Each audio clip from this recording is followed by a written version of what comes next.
Welcome back to another episode of With Be Strong and Courageous. We are discussing mental help. Mental help. That is going to be the topic in this series. But specifically, what we're talking about today is so a man thinketh, therefore he is. Proverbs 23:7. So, really want to just jump off today because this is going into the second phase of this series and want to talk about why we think a certain way and how important it is to think the right way versus the wrong way. And what I wanted to really get across is like, how do we even get our own thinking, our own thoughts? There's a lot of different ways we get our own thoughts. We can read stuff and get thoughts. We can get our thoughts from what people have told us. All that stuff turns into our belief system by how we think. So I really want to dive into that today to show you how that affects the way that we actually move, our mentality, our struggles, our prosperity. All that stuff is culminating into one big thing. I got today my co-host, Brother Jim's over here. What's up, Brother Jim's? How you doing today, sir? I'm pretty good, man. What's up, everybody? Peace, grace, and love. You already know what time it is, man. We trying to get our mentalities right. So hopefully what we talk about today will really help someone, anyone. God is doing his thing. Yeah, so really what I want to just dive in is just like I thought about a lot of things that really culminate into why or how we think about stuff. I mean, if you think about when you were a kid, the things that you were taught are things that you're going to carry on how you think about things. You know what I mean? So it could be something as small as what we think about in terms of sports. It could be what we think about in terms of education. There's a lot of different things that really draw out our belief system and causes us to think a certain type of way.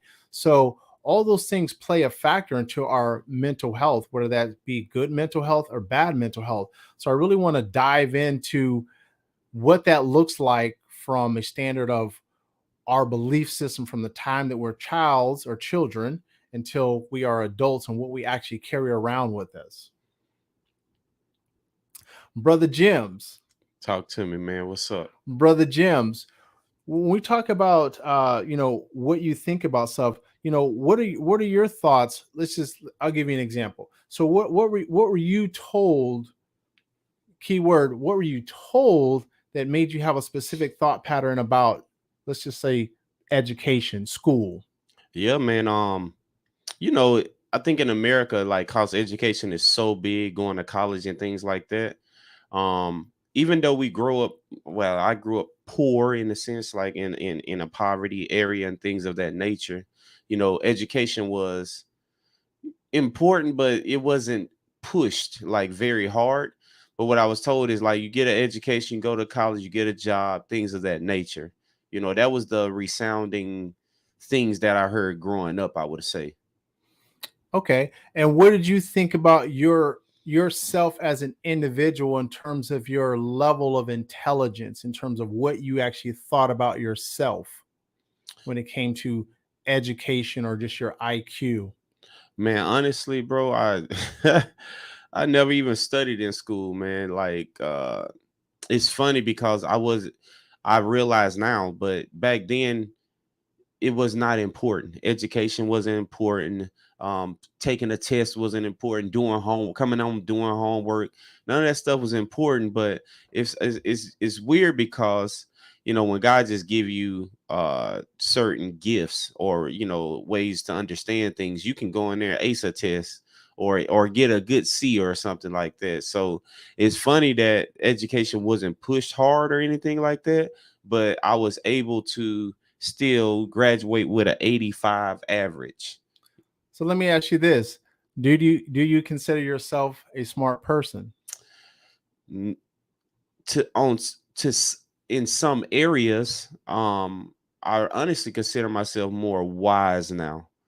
Got it. So smart it would be maybe in some area. I'm smart enough to know I don't know. I put it like that. And I'm smart enough to when I see someone else is smarter than me to learn from them. So So the reason why I'm asking these questions is because I want for you for the audience out there to get some insight on what I'm getting at. So even though we've been put into a specific realm of education, let's just say K through 12, most Mm-hmm. of us have been K through 12, the education system really doesn't have anything to do with how we think if we're smart or not.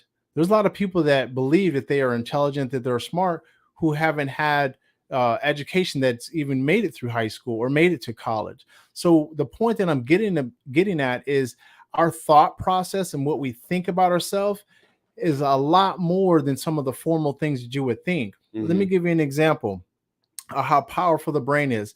Okay, I played college football, right? As a defensive back, cornerback, I got to run around the field and cover receivers. So my preparation for those games was what made me have a specific thought process. In other words, if I'm playing in front of thousands of people and I'm like, man, I put in the time, I put in the work, I'm prepped, I'm ready to go. That's a level of confidence. That is a thought pattern. So if I'm ready to go, it really doesn't matter what the other 60, 70,000 people in the crowd think because Mm-hmm. I think that I'm ready to go. Right. Now, on the flip side of that, if I maybe haven't put in the preparation, I maybe didn't do the film study, I maybe didn't do certain things, and I'm like, man, I don't know if I could really cover this guy. But the crowd's like, oh, Hiawatha, you got it. You go ball out, man, do your thing. It really doesn't matter what the outside person thinks because I'm the one who has to live with the thoughts of, man, maybe I'm not ready. Mm-hmm. So it is very important for us to establish like what are our thought patterns and more importantly, are they true? Yeah, man. I think just from hearing how you just said it, that's very important. And when you know how we talk a lot about training, right? Practice and training. Mm-hmm. Like practice is the hard part. Game day is the easy part. Mm-hmm. And it kind of reminds me, in practice, you're getting your mentality right. You're getting your thought process right. So when 70,000 people is screaming, what you did behind the scenes in practice actually that's what shows up. It's almost identical when I was thinking about Moses and a million people, the time he spent with God, and then a million people complaining, he still had to default back to what God said. Absolutely. Yeah. Absolutely. And so that's what we're going with this segment on, you know, what we think about typically becomes our life. But Mm-hmm. more importantly, how do we even get to these areas? Because there's a lot of areas we have thoughts on marriage and relationships. You know what I mean? So a lot of us grew up where things were normalized. Let's just talk about it. Sometimes premarital sex was normalized. What gave us that thought process to be able to engage in something like that? You see what I'm saying? Mm-hmm. And so there's two things that are there. There's what the culture was telling us. Oh, you have a girlfriend, you do this, blah, blah, blah. Everything's cool and it's accepted. But we did not take on the mindset and the thought process of what God was saying. And so you're going to see throughout this series about how our mindset and our thinking process becomes a culmination of our actual actions. Mm-hmm. You see what I'm saying? And so when you're talking about a series that says, how do we get here? How do we get out? And then ultimately, how do we stay out? We're going to have to uncover how did you even learn how to think that way? Who told you that? Right. Who told you that? Like, who told you that? And is it even true? Because you got to understand that the culmination of the way that we were raised, what our parents told us, like when I was young, I was told, hey, we're going to go to church, we're going to sit here, we're going to do certain things, and that established a certain type of mindset. Oh, if I just go to church and I just do these things, and I'll be all right, and God loves me, and I'll be saved. Hmm. That was a thought process. And then after I did more investigation and saw, like, is this even true? It changed my mindset and my thought pattern of what's really required in this walk. You see what I'm saying? And so, with that being said, all that applies in everything that we do in our life. So, how do we end up in our junk? How do we end up being in a great mindset versus maybe a mindset that is depressed for a consistent period of time versus a mindset that has anxiety versus a mindset that has unworthiness? How do we get to that mindset? And more importantly, is it true? I think that's one of the most important factors actually when you just said that. is it true? Because we talk a lot, about mental slash spiritual warfare, and I think one of the tactics of the enemy is to create some type of illusion or doubt or concern in the mind, even after we know what God has said. And so, what I've learned over the years is that that's how he attacks. He attacks how you think. So, how you see something. I remember weeks ago we talked about Adam and Eve walking Mhm. past that tree every day, but it was, and they just saw it as, oh, God said don't do that. But the enemy saw it as like this is an opportunity to change the way they think about something, So I think like that's a key factor right there, is that understanding a lot of times you could be encountering mental and spiritual warfare because you're trying to hold on to what God says. 100%. And I encourage people to challenge when you have these thoughts, challenge yourself and ask yourself, why do you think that way? In other words, it's like if you think that you're not of value, who told you that, or why do you think that way? Mm-hmm. Because it's not biblical. God didn't say that. That's definitely something that comes. Is it because people picked on you when you were growing up and made you feel unworthy?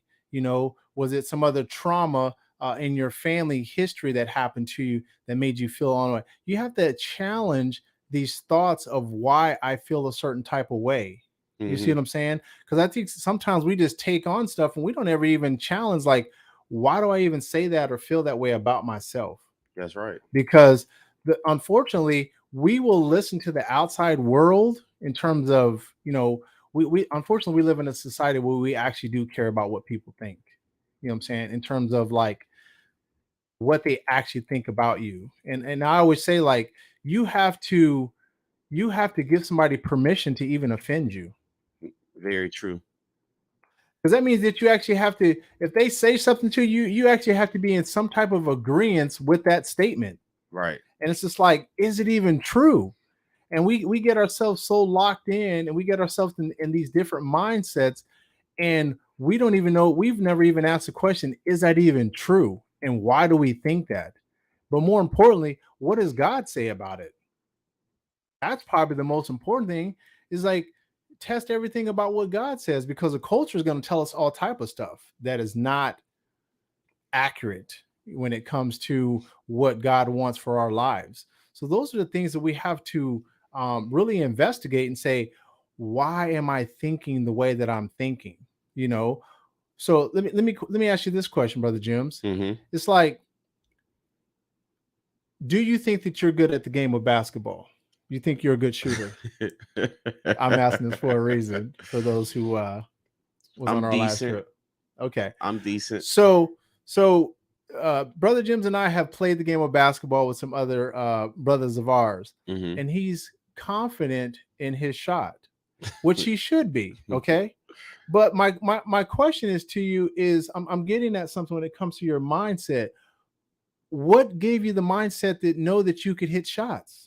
The shooting them and seeing them go in over the course of time. But what about the ones you missed? Oh, that didn't matter. I'm always thinking I'm gonna make the next one. Exactly. Y'all hear what he said? He said it didn't matter. So his focal point was on the positive of shots going in. And I can guarantee you, I don't care if you're Steph Curry or anybody out there, we have probably missed more shots in our lives than we've actually made. So, what actually causes us to focus on the negative as opposed to the positive of what's going on in our world? All right. So, that is a culmination of what's going on with us consistently. How are you built consistently? Are you a person who always thinks like, man, maybe things aren't going to work out for me? What gave you that mindset, or what happened to you that made that your truth? Yeah, I want to throw something in, I guess, in this part because as you're going deep in detail right now. Of course, we're talking about as a man thinketh, so is he. I think a lot about that statement. As you think, you are. So in the moment, you can feel depressed, but that don't mean you are depressed. You know what I mean? Like that's the actual thing that I'm getting from it is as you think you are. So as you're thinking I'm sick, you can be sick, you can feel sick. It don't only always matter mean you sick because a lot of times, you know, you go to the doctor and what you was thinking with your being a hypochondriac, they tell you like, nah, bruh. You know what I'm saying? You good. You know what I mean? So in moments, I've realized that that statement has so many layers to it because in moments, as you think that's how you really are, it's almost it can consume you. Just say it consumes you for 2 minutes, and then you and then for 5 minutes you focus on somewhere else. And those 2 minutes, you're not even thinking like that no more. When you 100%. think you're hungry, you are hungry. So it's like if we think about it, we're a combination of a lot of things. It's like a collaboration of thoughts. You know what I'm saying? And but I don't think that's all bad. You know, I think the practice of being chronically depressed is bad, or the practice of or you know constant you know constantly giving into negative thoughts in a sense. I think Mhm. that's what creates that almost spiritual side to where the enemy can now come in and he has a foothold in your life. No, absolutely. You know, we our thoughts are very emotional at times. People Hmm. people forget that our thoughts are very emotion. And so we have to be very careful about making movements based on how we feel because those feelings are going to change. I'm sad one minute, I'm happy one minute, I'm mad one minute, I'm this, I'm that. And it's just like, what's the focal point of what's getting you there from a thought process standpoint? Like, Hmm. what's going on in our head to get us there from a thought process? And so it's a culmination of what's going on culturally. See, let me give you just a quick general breakdown. How does music generally make you feel? Whatever whatever emotion that it's in the music. Whatever the music is coming off with. So Right. I mean, if you're a person like, I'll just take myself. I stopped listening to secular music back in 2020. Hmm. Even though I wasn't doing the stuff that was in that music because it was giving me a certain mood that I did not want to be in. And so I'm saying this stuff out loud because there's a lot of things that go into the way that we think. Music, the way that we think, what we're watching on television, what we're looking at on social media. There's a lot that goes into our mood and what we actually think. And the problem with that is if you constantly intake that information, it is going to come out in another form. Hmm. And so we cannot put ourselves in situations where we don't have positive intake. Right. Positive intake is positive out, right? Hmm. So it's the same thing when we're talking about how we think of ourselves. You know what I mean? We're going to think of ourselves better if we've done what? If we have prepared. Hmm. I was the most confident in my schooling, in my sports, in my life because of preparation. Because of preparation. I always said that opportunity and preparation is going to equal confidence. What happens to our mindset when we're not prepared? Hmm. Oh, who ain't never been prepared and had to take a Right. test? Yeah. Who ain't never been Trying to prepared and had cheat. to perform? Don't try to Who cheat. ain't ever been prepared when you walked in and the teacher said, "Oh, we have a pop quiz today"? Hmm. Nah, real talk. So the reality is like our mindset and the way we think is also a culmination of, are we prepared for that event? Hmm.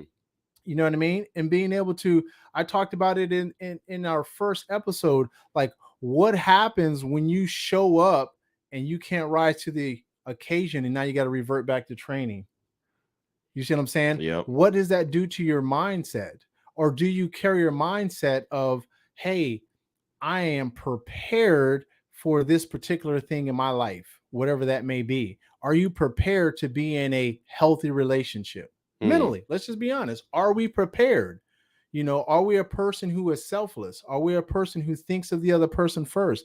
Are we a person who's loving, who's kind? And if we're not, what is our thought process that's got us in the not? That's the things that we need to focus on. Why am I not thinking a certain type of way? What actually happened? Who gave me information?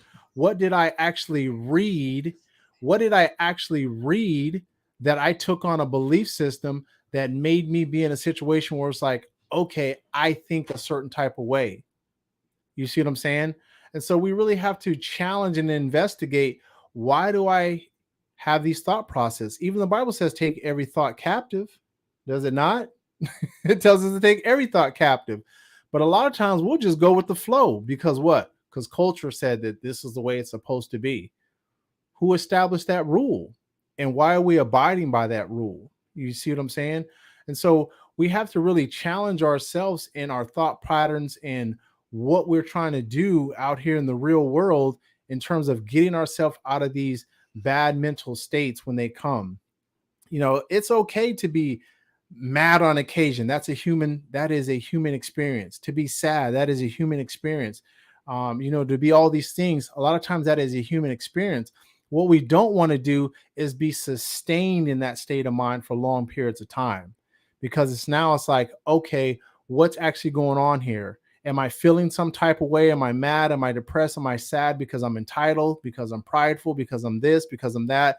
What is actually at the core of what's really going on here? Yeah. Yeah. Let me so I'm loving where you're going with this, because preparation, like when you was talking about it, really like put a light bulb on it for me. A lot of times I see why God has people as teachers, evangelists, apostles, leaders, and things. I see, because even in football or sports, you need a coach. And usually the coach is not on the battlefield, you know, with you, as far as like he ain't out there like always, but he probably has experience in what you're going through. So man, can you cover that a little bit, man, about the importance of like a coach or a mentor or someone to disciple you, how important that is, and that's going to help with the thought process and stuff like that? 100%, your circle is important. Let me put it to you like this: how many people have won when they thought they were going to lose? You went in like, we're going to lose this game.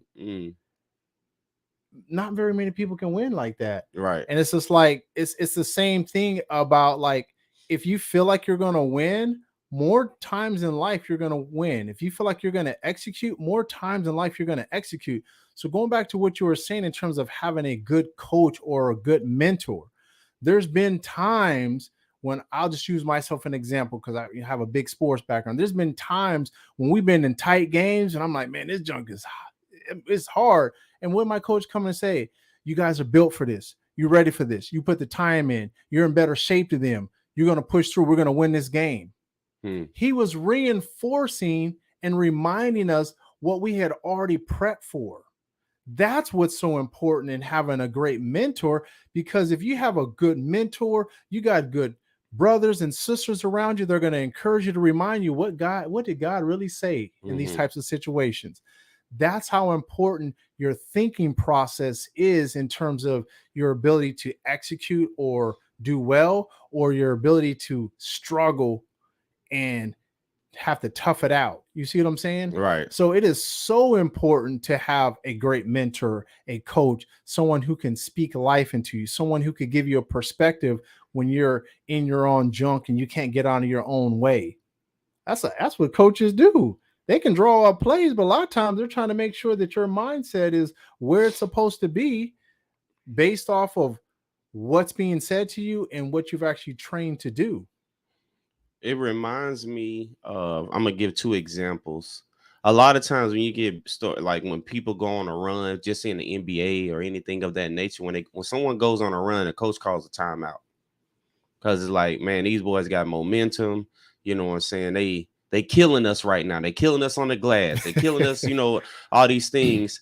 And it really reminds me of when God said the enemy used the Catholic Church, for instance, and he wore out the saints until God came and called a timeout. It just like, I'm just thinking of, that's in Daniel 7, if you need to know. But it just reminds me of like the importance of that.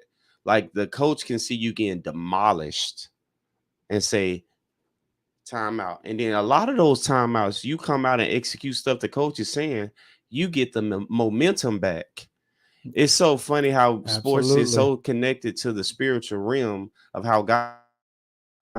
So what Brother James is saying is, when y'all get stuck, hey, just call a timeout. Like, hold up, timeout. This ain't going the way I wanted to go. And let's really investigate what I am doing based off of what I am thinking and what I am believing. All right. Because like I said, when it comes to this mental health, the biggest core of this is like, what is your belief system? And then why is it there? And then if it's in a negative place or in a space that you know is not good, where can you get better information? Where can you get better intake, music, visuals, family, friends? Who can pour into you? What can you go get? What can you read to pour into, reinforce that ain't really what it is? If we truly believe the word of God. And even for your non-believers that may be watching this podcast, understand us, like, it is proven that positive thinking is going to propel you. Negative thinking is going to, send you down a road that you don't want to go on. But like I said, you have to challenge, why do I even think this way? Right. Like, I'm a person, just because of trial and error, knows that, like, more times if I just grind it out and stay positive, things are going to work out. I just know that. I know some people aren't built like that because they've had so much dramatic things that have, they've taken so many losses. Let's just say they've taken so many losses, and like, how do I get to a place where I feel like I can win? How do I get there? And some of that, like I said before, is just like, what are we really prepared to engage in? A lot of times we're not winning because we're not really prepared to engage in certain realms. We're not really prepared to engage in a healthy relationship. We're not really prepared to engage in life, studies, schoolwork, parenting kids. Are we really engaged and mentally prep for those situations? Because if we're not, and we don't have good information, we're going to be in for a tough road on ourselves. One thing that just got me, and I think before we get off, because we only got a few more minutes, but one thing that I want to discuss is engaging. I think because we live in a society that is so self-centered, and so what I mean self-centered is like, we are living in solitary confinement all day. We living in first we live in our bubble. When we go out in public, we're in a bubble. So we are totally disengaged the majority of the time. So how does someone even engage anything the proper or healthy way? I think I want to tackle that before we get off. The engaging of something in a healthy way, because if you notice, kids are very good at engaging things in a healthy way. When you see them at playgrounds or going to school or anything, they can just easily engage. But something, as we get older, we start living in these bubbles as we're walking around, out, you walk around, you're in your bubble, what I'm saying? You go home, your house is a bubble, what I'm saying? So the engaging process, I think, is important. I think one of the keys to that is being able to go into situations unbiased. A lot of times we go into situations with preconceived notions of how something is going to be before we even give it a chance. We do that with people all the time. We see a person that looks a certain type of way, and we've already figured out what it is about that person. And we haven't even given them a fair opportunity to even give new information to you before we start drawing conclusions about like how this is even going to go. So when you're talking about like, how do we freely engage something, the first thing is like, can you even be unbiased about what you've already learned about a specific situation? Because a lot of times we carry these biases in there, or these prejudices in situations, and we're not even giving things a chance to materialize. Wow. A person looks a certain type of way, so they must be this. A person doesn't, this is this, so it must be this. I know about that situation. It brings me back to, even when I was in college, I used to refrain from telling people that I was a student athlete. No, let me restate that. I used to refrain from telling girls that I was a student athlete. Okay. And my mindset behind it, mostly girls, it was dudes too. My mindset behind it was, because I would label myself a certain type of way, I knew that there were people out there that had preconceived notions about who I was. Mm-hmm. And I wanted the opportunity for them to get to know the real me, the real Hiawatha, without like, oh, well, he must be this type of way because he plays Division I football and all this different type of stuff, all these things that they think that you are that you're not. Mm-hmm. And so I wanted to be able to be engaged authentically without any biases that I was going to put in there by labeling myself, if that makes sense. Yeah, 100% makes sense. And I guess I just add in the engaging process because engage it to engage something that means I am willing, I am putting myself out there. It's almost like how God tell us to live by faith. Yeah, jump out the boat, come and walk on the water with me. That's God is engaging us to walk on the water. But we are like the other disciples who were like chilling in the boat, disengaged, disconnected from the moment.